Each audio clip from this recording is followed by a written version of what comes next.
Bismillahirrahmanirrahim. Assalamualaikum warahmatullahi wabarakatuh.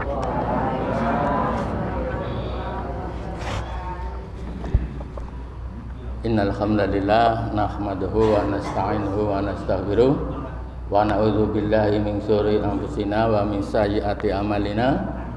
May yahdihillahu fala mudhillalah wa may yudlil fala hadiyalah. Asyhadu an la ilaha illallah wahdahu la syarikalah wa asyhadu anna Muhammadan abduhu wa rasuluhu la nabiyya ba'da. Amma ba'd. Wa qala Allah ta'ala fil Qur'anil Karim, a'udzu billahi minasyaitonir rajim. Bismillahirrahmanirrahim.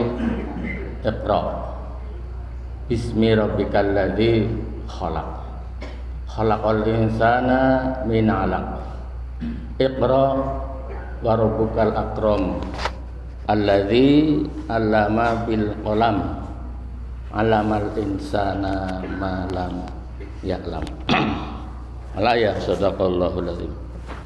Ibu bapak jamaah pengajian Ahad pagi Desa Ketandan rahimakumullah ingkang dimuliakan oleh Allah. Pertama, mari kita melaksanakan apa? Al-Qur'an nggih. Al-Qur'an wonten berapa surat? Ya, kita pelan-pelan ya, paling tidak ngerti dikit-dikit. Al-Qur'an wonten berapa surat? 114 surat. Monggo ingkang enem ingkang tuwa sedaya sami ya. Kita berusaha untuk sedikit demi sedikit ya, memahami pedoman kita yaitu Al-Qur'an. Ya. Untuk kali pagi ini kita bersama-sama mencoba mengamalkan minimal 4 ayat. Nah, ayat yang pertama ya, yaitu yang ada di dalam surat Ibrahim. Surat Ibrahim surat keberapa? 14. Ayatnya ayat ke-7 yang kita semua sudah hafal. Wa idz ta'adzana rabbukum la in sakartum la azidanakum wa la in kafartum inna azabi lasadid. Menikah. Yang intinya artinya bahwa di dalam ayat itu, dan ingatlah ketika pangeranmu Rabbukum ya mengumumkan ya la in syakartum la azidanakum wa la in kafartum inna adzabi lasadid. Sapa wonge sing bersyukur dumateng Allah ya, maka Allah badhe nambahi nikmat-nikmat yang lain. Wala in kafartum lan sapa wonge sing kafir ya, sing mengingkari ya nikmat-nikmat Allah, maka ketahuilah azab Allah muncul amat sedih. Bagaimana kita melaksanakan ayat itu? Kita harus selalu bersyukur, berterima kasih. Kepada siapa? Kepada siapa saja, terutama kepada Allah Subhanahu wa ta'ala. Tanda syukur kita kepada Allah Subhanahu wa ta'ala, tanda terima kasih kita kepada Allah Subhanahu wa ta'ala yang tidak menggunakan modal. Kita mengucapkan alhamdulillah. Orang nggak modal loh. Ming cukup mengoke lisan alhamdulillah. Artosipun punapa? Segala puji kagunganipun Allah. Jadi ini pertama. Jadi pada pagi ini kita satu mengamalkan mengamalkan surat Ibrahim, yaitu ayat ke-7. Apa bentuk amalannya? Kita bersyukur kepada Allah dengan mengucapkan alhamdulillahirabbil alamin. Tuh ya. Maka dengan kita bersyukur kepada Allah, ya, alhamdulillahirabbil alamin, kelanjutanipun saat ini, detik ini, awak dewi iso teko ning rumah Allah ini ya karena Allah. Kita bersyukur lagi. Jadi bersyukur dengan mengucapkan alhamdulillah, kemudian dengan perbuatan kita berjalan dari rumah masing-masing ya ke rumah Allah ini karena digerakkan oleh Allah Subhanahu wa taala. Tanpa digerakkan oleh Allah awak dewi berada. Itu yang pertama nggih. Jadi kita selalu bersyukur kepada Allah Subhanahu wa taala, minimal setiap saat kapanpun kita bersyukur kepada Allah dengan mengucapkan alhamdulillah. Kemudian yang kedua, kita mengamalkan surat Al-Ahzab surat ke-33 56 ayat 56. Di dalam ayat itu innallaha wa malaikatahu yusholluna ala nabi ya ayyuhalladzina amanu shollu alaihi wa sallimu taslima. Innallaha satemene Allah wa malaikatahu dan para malaikatnya ya, bersolawat kepada Nabi. Yusholluna ala nabi, bersolawat kepada Nabi. Nah, maka kita orang yang beriman, ya ayyuhalladzina amanu ya shollu alaihi wa sallimu taslima. Nah, kita orang yang beriman setiap saat juga kita harus selalu bersolawat Nabi. Dan solawat Nabi yang standar ya cukup Allahumma sholli ala Muhammad wa ala ali Muhammad. Alhamdulillah, 2 ayat kita laksanakan ya. Karena memang orang yang mengimani Al-Quran itu harus akrab dengan Al-Quran. Orang yang mengimani Al-Quran harus melaksanakan Al-Quran ya. Bagaimana unsur-unsur dari iman? Unsur dari iman apa? Unsur dari iman ada 3. Unsur dari iman ada 3. Yang pertama, diyakini dalam hati. Yang kedua, diucapkan dengan lisan. Yang ketiga, dilaksanakan dengan perbuatan, dengan arkanul, dengan semua ya, tubuh kita. Itu jadi unsur iman demikian. Sehingga di dalam surat ya Al-Anfal ada itulah iman yang benar. Sedikit iman, ada iman yang benar. Berarti kalau logikanya kalau ada iman yang benar berarti ada iman yang salah. Iman yang benar seperti apa? Iman yang benar berarti iman yang memenuhi 3 unsur tadi. Diyakini dalam hati, diucapkan dengan lisan, dilaksanakan dengan perbuatan. Itulah iman. Ya, sehingga jamaah yang dirahmati Allah Subhanahu wa taala ya. Kadang-kadang kalau saya mencoba karena memang di dalam surat Al-Baqarah ayat 26 juga Allah memerintahkan ya untuk pandai-pandai mengambil tamsil, untuk pandai-pandai mengambil ibrah. Ya silakan bisa dibuka di dalam surat Al-Baqarah ayat 26 itu bahwa Allah tidak malu-malu, Allah tidak segan-segan untuk mentamsilkan, mengibaratkan sesuatu walaupun dengan ba'udah, dengan seekor nyamuk. Berarti kalau saya mencoba mentamsilkan ya unsur-unsur jadinya nasi ya unsur-unsur jadinya nasi ya akan menjadi nasi kalau memenuhi unsur-unsurnya ya. Minimal apa? 1 ada beras, 2 ada air, 3 ada panci, 4 ada api, minimal itu ya. Ada beras, ada panci, ada air, tidak ada api, nggak bisa jadi nasi ya. Apinya besar, airnya banjir, pancinya besar, berasnya nggak ada ya toh? Harusnya toh?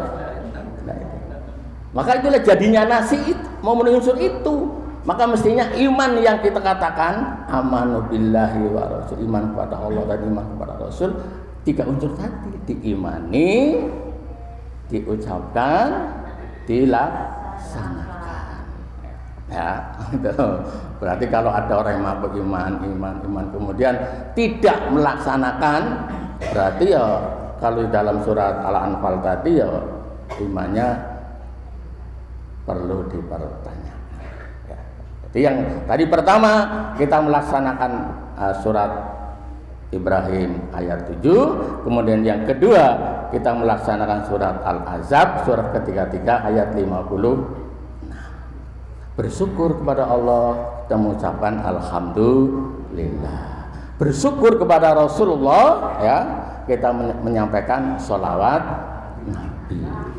Jadi kita bersyukur kepada Allah menyampaikan sholawat Nabi, kita berterima kasih kepada Rasulullah ya. Jadi kita berterima kasih kepada Allah. Jemaah yang dirahmati Allah Subhanahu wa taala. Hati saya kadang-kadang kalau membaca sejarah ya, membaca sejarah terutama Abu Thalib ya Allah alam ya.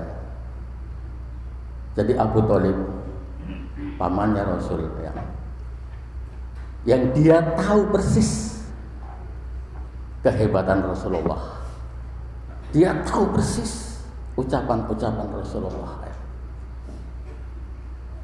Tapi sampai akhir hayatnya sejarah mencatat bahwa Abu Thalib itu tidak mau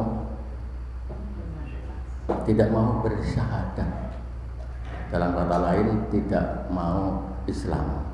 Bisa dikatakan beliau Abu Thalib tidak memperoleh hidayah dari Allah Subhanahu wa taala. Itu yang ada di dalam benak saya, di dalam hati saya ya. Saya tidak pernah mendengar suaranya Rasulullah merdunya seperti apa. Apa lebih dari suaranya Oma Irama? Wallah. Saya tidak pernah menyaksikan beliau Muhammad Rasulullah gantengnya seperti apa, seperti bintang-bintang film Hollywood. Wallahu a'lam bishawab. Bagaimana jenggotnya Rasulullah, bagusnya seperti apa, Anda juga tidak pernah menyaksikan. Beliau Abu Thalib yang menyaksikan sendiri, dia tidak Islam ya. Awak dewi yang tidak pernah melihat, yang tidak pernah mendengar suaranya, tapi hanya mendengar pengajian-pengajian seperti ini, bisa yakin kepada Allah Subhanahu wa taala. Ini kalau kita rasakan luar biasa hidayah yang Allah berikan kepada kita ya, maka kita wajib bersyukur kepada Allah dengan alhamdulillah. Kita wajib berterima kasih kepada Rasulullah dengan Allahumma sholli ala Muhammad wa ala ali Muhammad. Nah, kalau kita baca tafsir-tafsirnya ya, luar biasa bahwa syafaat Rasulullah kepada umatnya yang selalu bersolawat. Maka mari lisan kita tidak berhenti-hentinya, dimanapun kita bersyukur kepada Allah, dimanapun kita bersalawat kepada Rasulullah. Kemudian yang ketiga, kita melaksanakan pada pagi hari ini surat Al-Isra ayat 24 ataupun di dalam surat An-Naml ya ayat 19 ya, hampir sama. Wahfid lahuma janahadzulli minar rahmati wa qur rabbirhamhuma kama rabbayani shaghira. Wahfid lahuma janahadzulli minar rahmah, dan rendahkanlah kepada kedua orang tuamu janahadzulli, dan tawadu, sopan, andap asor, minar rahmati, dengan penuh kasih sayang. Nah, ini surat Al-Isra ayat 17 ya. Kalau dalam surat An-Naml ayat 19 itu malah ceritanya doanya Nabi Sulaiman ya. Bahwa bahkan Sulaiman itu seorang nabi yang dikatakan oleh Allah ya, nabi yang bisa apa? Semut yang jalan-jalan bicara, dia bisa ngerti. Sulaiman kekayaannya luar biasa, tapi beliau menghormati kedua orang tuanya dan selalu berdoa ya. Rabbirhamhuma kama rabbayani shaghira. Maka mari pagi hari ini dan kita kapanpun setiap saat kita berdoa, berterima kasih kepada kedua orang tua kita. Doanya bagaimana? Allahumma ghfirli wali walidayya warhamhuma kama rabbayani shaghira. Jadi setiap saat ya kita berterima kasih kepada kedua orang tua kita ya, tanpa modal ya. Orang ya istilahnya karena urung duit urung iso ngirim ya. Urung duit urung iso menyenangkan orang tua dengan materi ya. Kita bersyukur kepada kedua orang tua yaitu dengan berdoa setiap saat. Jadi mendoakan kedua orang tua kita setiap saat. Mboten usah nunggu nek 40 dina, suatu 40 dina akhir menunggu berdoa. 100 dina akhir berdoa. 1000 dina akhir berdoa. Tuntunan Al-Qur'an ya, Nabi Sulaiman sendiri setiap saat mendoakan kedua orang tuanya. Ya, jadi pagi hari ini alhamdulillah. Ya, yang di Yasin, yang setiap tahlilan, setiap tahlil ya pasti membaca surat Al-Baqarah yang terakhir toh. Di sana ada wa qalu sami'na wa ata'na. Wa qalu lan aku apa? Berkata sami'na, saya mendengar, wa ata'na, lan saya taat. Al-Quran sudah berkata ya, untuk mendoakan kedua orang tuanya setiap saat kita laksanakan ya. Ini 1, 2, 3, 4 ya. Jadi 1, 2, 3 kita berdoa ya, melaksanakan Ibrahim 7, Al-Ahzab 56, kemudian Al-Isra 24, kemudian monggo yang keempat ya. Ini perintah Al-Quran juga di dalam surat As-Saffat ya. Ya, saya biasanya memang tidak pegang buku ya, tapi karena katanya nanti muncul di YouTube, jadi harus dasar-dasarnya harus ada nanti kalau di ya, komen ya. Di dalam surat As-Saffat surat ke-37 dan ayat 100, Rabbi habli minas sholihin, Rabbi habli minas sholihin, Rabbi habli minas sholihin. Rabbi itu pangeranku ya, anugerahilah anakku minas sholihin, anak yang soleh. Ini doanya Nabi sapa nggih? Doanya Nabi sapa? Doanya Nabi Ibrahim. Ya. Ya. Jadi memang Nabi Ibrahim kalau saya baca di dalam Al-Quran doa-doanya itu semuanya terkabul. Doa Nabi Ibrahim semuanya terkabul. Jadi beliau mendoakan ya. Wa idza qala Rabbi ja'al hadzal balada aminah, ada dalam surat Ibrahim juga. Wa idza qala, dan ketika Nabi Ibrahim berdoa, Rabbi ja'al hadzal balada aminah, ya pangeranku, ya Rabbiku, hadzal balada, jadikanlah negeri Mekah ini amanah, yang aman sentosa, yang kumahrifah lo jinawi bahasa sininya ya. Ya. Ini terkabul. Ya, jadi walaupun di Mekah sana ya tanahnya tandus ya, tanahnya berbatu-batu karang dan sebagainya, tapi gemahrifah lojinawi betul-betul terasa. Karena semua buah-buahan di sana ada, melimpah ruah. Barangkali ibu bapak yang sudah pernah ke sana ya, itulah. Itu doa Nabi Ibrahim. Kemudian doa Nabi Ibrahim itu tadi Rabbi habli minas sholihin terkabul. Istri Nabi Ibrahim yang pertama siapa?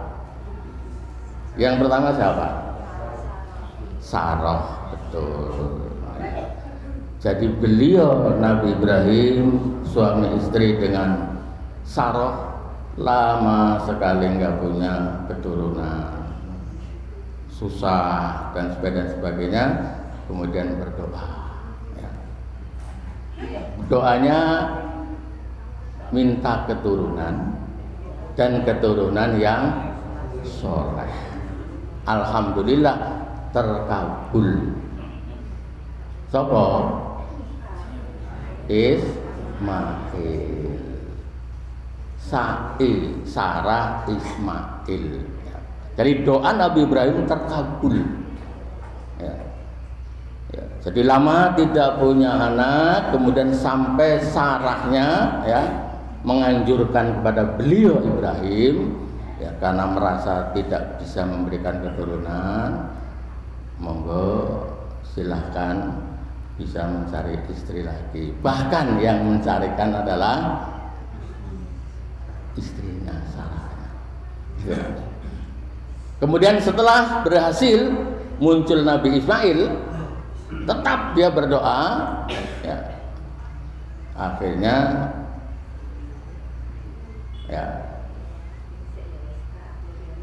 istri ya Sarah tadi ya, berarti Sarah, kemudian istri yang kedua siapa?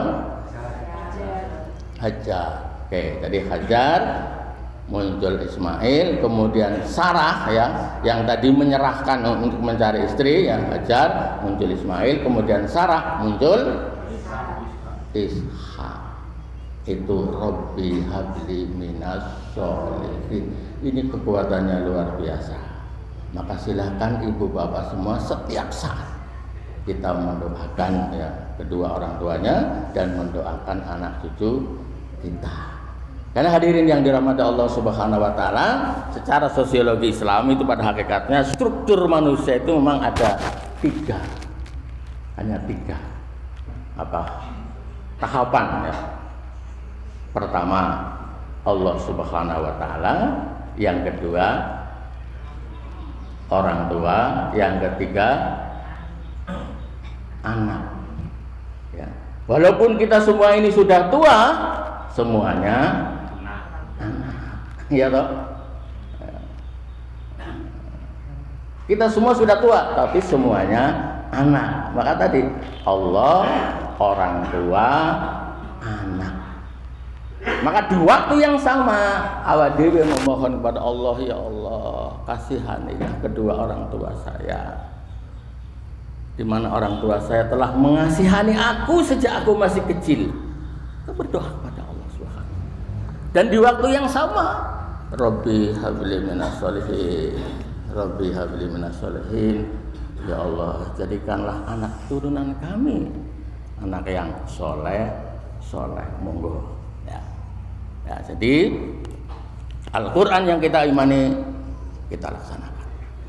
Kemudian hadirin yang dirahmati Allah Subhanahu wa taala, baru kita mencoba bersama-sama untuk memahami ayat yang saya baca tadi, yaitu ada di dalam surat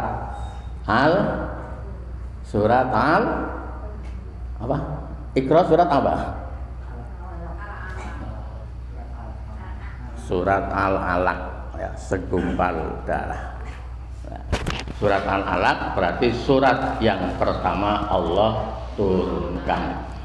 Pertama Allah turunkan 5 ayat. Kalau kita pahami, itu adalah bisa saya katakan fondasi dari segala fondasi keilmuan, fondasi dari segala fondasi pengetahuan. Karena di situ Iqra artinya bacalah. Ya. Kalau orang yang belajar tasrifan, ya ada qara'a yaqra'u dan seterusnya. Iqra berarti fiilnya fiil amar, fiilnya fiil perintah. Kalau perintah berarti bahasa hukumnya apa? Wajib. Kalau wajib berarti kalau dikerjakan entok ganjaran, nek ditinggal entok siksa. Nek dikerjakan entok pahala, nek ditinggal entok ya siksa. Ya. Nah, kita bisa mendefinisikan apa itu pahala, apa itu siksa. Ya. Ya. Pahala bisa disederhanakan, ya, adalah yang membahagiakan. Ya.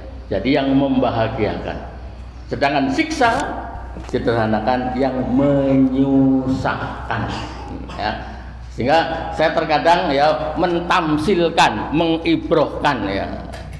Karena saya sebagai background sebagai seorang guru, ya, memahami, ya, Iqra adalah wajib. Yang melaksanakan berarti angsal pahala. Yang tidak melaksanakan angsal dosa. Pahala berarti sesuatu yang membahagiakan, dosa itu sesuatu yang menyusahkan. Saya tamsilkan sederhana, seorang siswa, dia adalah pelajar. Wajibnya pelajar adalah belajar. Sing wajib bayari wong tua. Aku nek karo siswa ngono kuwi, ya. Pelajar wajibnya belajar. Sing wajib bayar orang tua. Maka saya berkeyakinan kalau siswa melaksanakan kewajibannya dengan baik, ya, bisa jadi orang tua tidak melaksanakan kewajibannya, bisa jadi, dan banyak terjadi. Ya. Jadi siswa yang melaksanakan Iqra, melaksanakan wajib bahwa membaca adalah wajib, kewajiban siswa adalah belajar, maka siswa yang belajarnya baik, ya, melaksanakan kewajiban, nanti bisa menjadi peringkat kelas. Ya, saya yakin Bapak Ibu yang semua pernah jadi pelajar, karena semuanya mantan pelajar. Bagaimana rasanya, ya, siswa yang mendapat peringkat kelas itu bagaimana rasanya? Susah? Susah apa susah? Senang. Yang senang siapa? Semua. Orang tuanya senang, anaknya senang. Bisa jadi lingkungan masyarakatnya juga ikut senang. Nah, itu melaksanakan kewajiban. Nah, itulah pahala, itulah membahagiakan. Yang melaksanakan kewajiban akan dia bahagia, akan dia senang. Senang bukan untuk dirinya, juga untuk yang lain. Sebaliknya, bahwa yang tidak melaksanakan kewajiban, nah, ya, berarti mengingkari, dia akan dosa. Dosa itu yang menyusahkan. Kembali kepada tadi siswa tadi. Siswa yang tidak pernah belajar, siswa nek mangkat saka ngomah ora tekan sekolah, kemudian tiba datang semesteran, tiba datang ujian, orang pernah belajar, ya Barangkali mungkin ada ya, ada yang tidak pernah belajar kemudian jadi peringkat, bisa jadi ada. Tapi secara logika, ya, secara nalar umum itu rasanya berat. Ya, maka kembali siswa yang tidak pernah melaksanakan kewajiban, tidak pernah baca, tidak pernah belajar dan sebagainya, bisa jadi pada saat semesteran, pada saat ujian orang lulus bijine ming telu, padahal KKM-nya 6 gitu. Bijine ming telu, KKM-nya 6, dari 3 ke 6 kan harus nambah 3, ngatur oleh kabotan. Nah, akhirnya dia rapotnya dan sebagainya ujung-ujungnya tidak naik kelas. Nek tidak naik kelas susah apa senang? Sopo sing susah? Itulah tidak melaksanakan kewajiban. Nah, tadi pahala dan dosa. Jadi pertama ikro, saya katakan tadi ikro adalah fondasi dari segala fondasi keilmuan, fondasi dari segala fondasi kepengetahuan. Karena perintahnya ikro, bacalah. Kemudian bagaimana cara membaca? Apa yang dibaca? Ya, hadirin yang dirahmati Allah Subhanahu wa taala, saya mencoba untuk memahami tidak berdasarkan tafsir-tafsir yang saya baca, tapi saya pahami, mencoba karena ada dasar ad-dinu akal. Din adalah akal. Agama tidak bertentangan dengan akal ya. Maka ad-dinu akal ya, saya melihat di dalam surat Al-Alaq pertama Iqra bismi rabbikal ladzi khalaq sampai ayat yang kelima alladzi 'allama bil qalam 'allamal insana ma lam ya'lam. Kemudian terakhir, ayat yang terakhir apa? Ayat yang terakhir apa? Lali kabeh padha aku. Ayat yang terakhir wasjud waqtarib. Wasjud waqtarib. Artosipun lali. Wasjud dan bersujud. Waqtarib dan taqarrub. Itu loh. Jadi kalau saya mencoba menyederhanakan, ayat yang pertama perintah membaca, kemudian ayat yang terakhir jadi sujud dan taqarrub. Nah, bagaimana supaya bisa sujud dan taqarrub? Maka tadi bismi rabbikal ladzi khalaq. Bacalah dengan nama Rabbmu Allah Subhanahu wa taala yang telah menciptakan, khalaq, yang telah menciptakan ya. Sehingga jamaah yang dirahmati Allah Subhanahu wa taala, jadi yang diperintahkan untuk membaca apa? Yang jelas membaca ayat-ayat Allah. Ayat Allah ada berapa? 2. Ya, kita belajar sedikit-sedikit ya. Ayat Allah ada 2. 1 ayat qauliyah, 2 ayat kauniyah. Jadi kembali bahwa yang diperintahkan oleh Allah membaca adalah membaca ayat-ayatnya, bahwa ayat-ayat Allah ada 2, kauliyah dan kauniyah. Kauliyah berarti ayat-ayat Allah yang ada di dalam Al-Quran dan hadis qudsi ya, ayat Allah. Sehingga kauliyah itu ngendikanipun Allah yang ada di dalam Al-Quran. Nah, maka bagaimana yang tidak bisa membaca ya ayat kauliyah? Ya belajar. Ya, disuruh belajar. Dan Allah sudah menjamin barang siapa yang belajar Al-Quran, Allah akan memudahkan itu. ada dalam surat yang lain. Itu diulang sampai 3 kali. Siapa yang mau belajar Al-Quran, Allah akan memudahkan.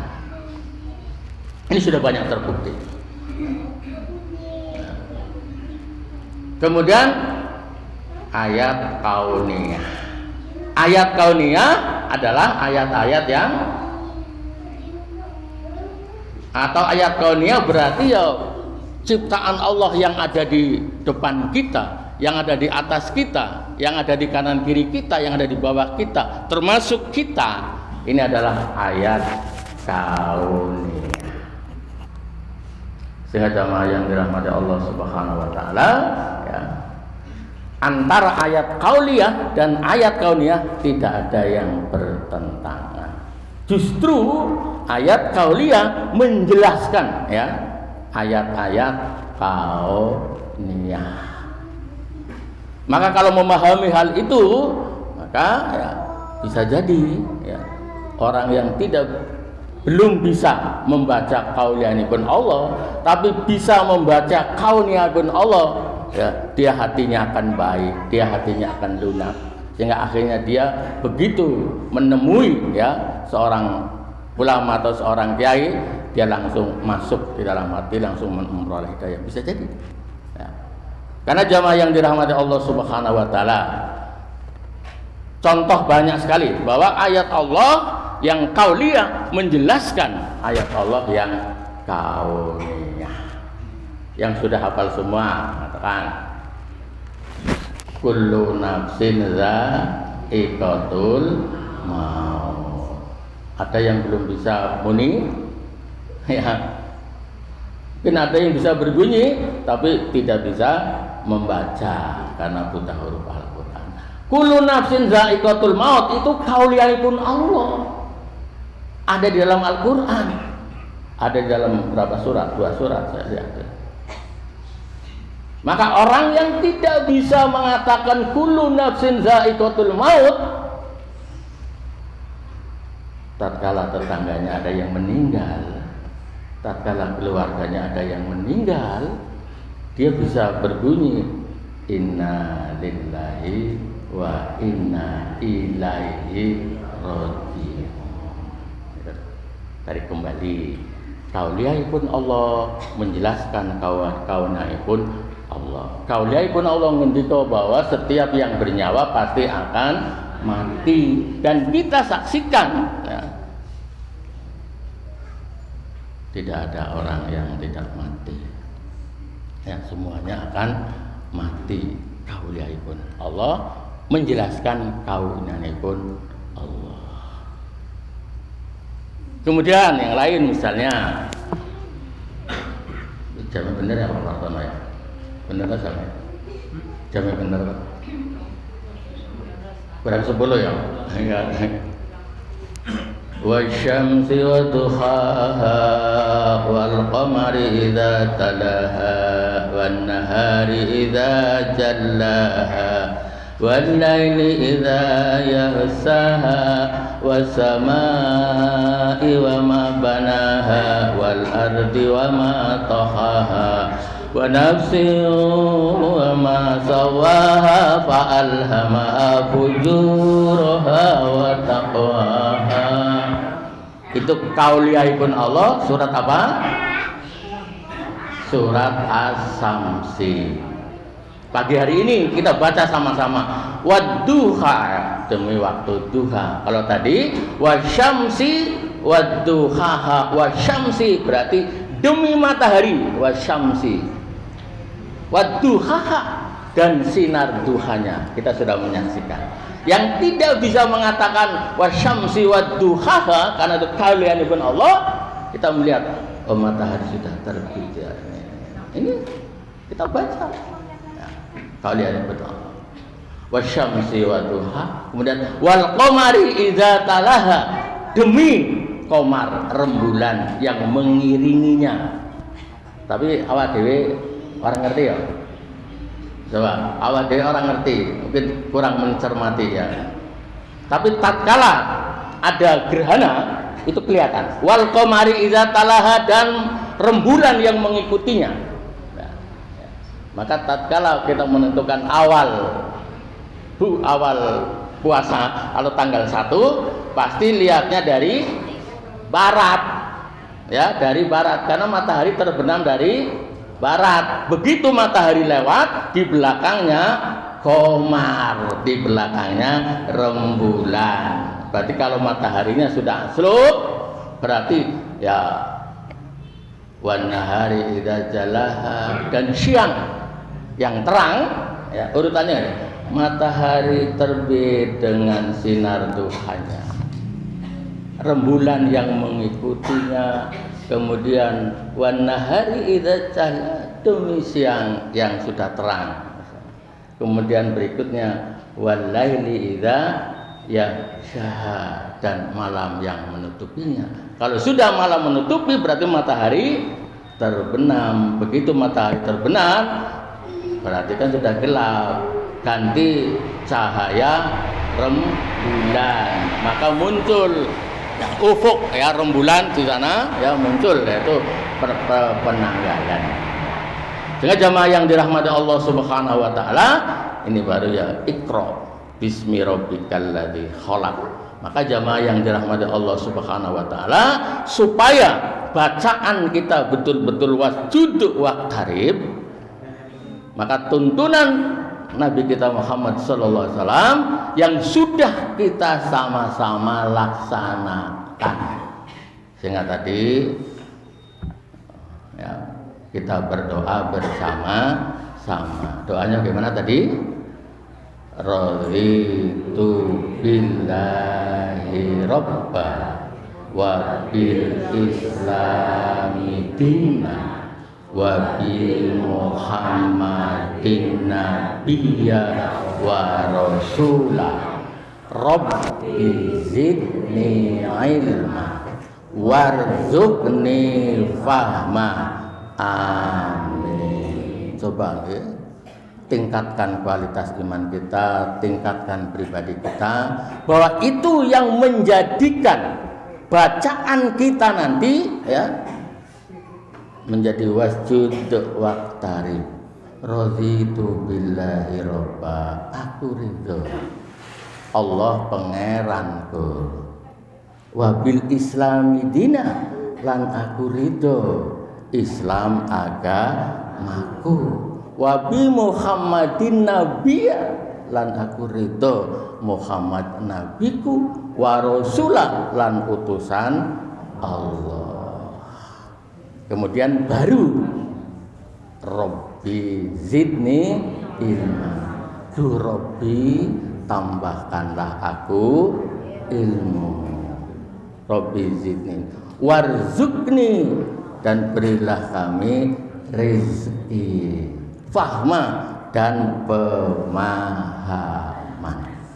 Jadi jamaah yang dirahmati Allah Subhanahu wa taala, mari, ya, kita bersama-sama, ya, untuk sekuat-kuat kita melaksanakan firman-firman Allah, melaksanakan Al-Qur'an yang tadi ada 114. Jadi jamaah yang dirahmati Allah Subhanahu wa taala, akhirnya, ya, saya akan mencoba membacakan suatu hadis, ya, mengakhiri, ya, mudah-mudahan dengan hadis ini nanti kita semuanya dipahamkan oleh Allah Subhanahu wa taala. Man huwa mani la yasba'ani talibu ilmi wa talibu dunya. Ini saya ada di tafsir Ibnu Katsir, ya. Ada dua golongan manusia, ada dua macam manusia, ada dua macam orang yang rakus, layas ba'ani, selalu tidak merasa kenyang. Monggo, ya. Ada, ini nanti kita termasuk yang mana? Ada dua kelompok manusia, ya, yang rakus, selalu tidak merasa kenyang. Yang pertama, talibu ilmi, yaitu penuntut ilmu. Mudah-mudahan awak dewi termasuk, ya, yang rakus, ya, tidak pernah kenyang dengan ilmu. bisa saya rasakan ya, ibu-ibu, saya yakin ibu-ibu ya, terutama ibu-ibu dan bapak-bapak semua ya, sejak sholat subuh sudah terngiang-ngiang ya, sudah terngiang, sudah mikir, oh ini Ahad paginya di Al-Ikhlas ya. Maka sebelum jam 6 sudah datang. Itu kenapa? Ini thalibul ilmi yang tidak pernah merasa kenyang dengan ilmu, bahwa ilmu semakin dicari akan semakin haus ya. Pertama, saya hanya membaca, katakanlah menghafal Iqra, dengan menghafal kemudian memahami, rasa kurang, wah saya nggak ada apa-apanya, tambah lagi ya. Mudah-mudahan awak dewi termasuk orang yang rakus ilmu. Bahasanya memang saya baca bahasa yang halus apa ya, penuntut ilmu dikatakan kok rakus, dunia rakus, ini rakus ya.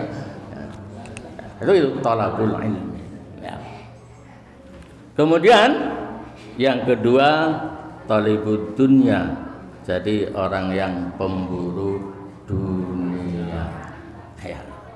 Coba ini kita bisa rasakan bersama-sama perbedaannya antara orang yang penuntut ilmu dan pemburu dunia. Kita bisa membedakan, kita bisa merasakan. Orang yang memburu dunia itu wallahu a'lam bishawab ya, dia nggak kenal waktu, jam 12 malam pergi, jam 3 pergi dan sebagainya. Ini pemburu dunia. Ini saya ulangi, ini berarti hadis yang ada di dalam tafsir Ibnu Katsir.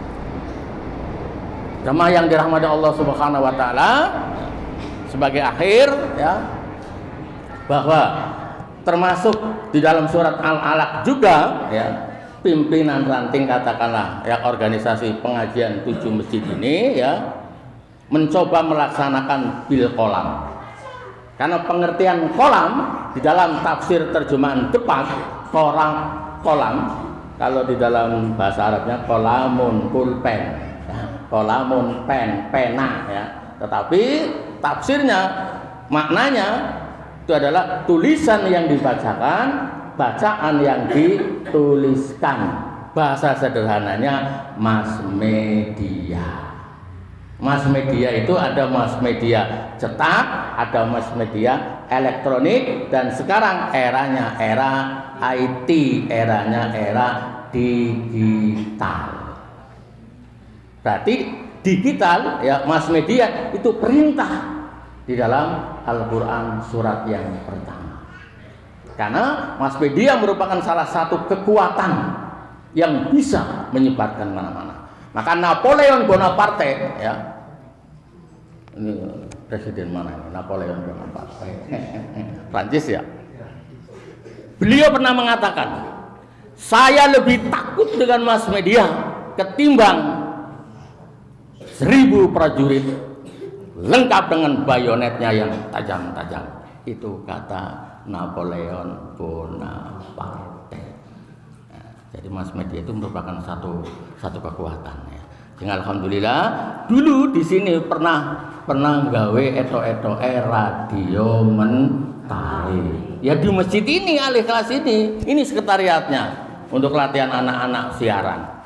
Kemudian baru berjalan berapa bulan, towernya dibabat, ya dipotong kabelnya. Ya. Wallahu a'lam, siapa nggak tahu. Ya, kita nggak usah mubahalah. Sekarang kan lagi tren mubahalah. Wallahu a'lam bishawab. Tapi yang jelas kita sudah niat baik untuk melaksanakan tadi kolamun. Jadi selamat jalan radio mentari yang pernah di daerah juga sering ditanyakan, piye mentari Pak Saripin? Ya alhamdulillah waktu itu masih jalan. Tapi sekarang sudah tidak ada.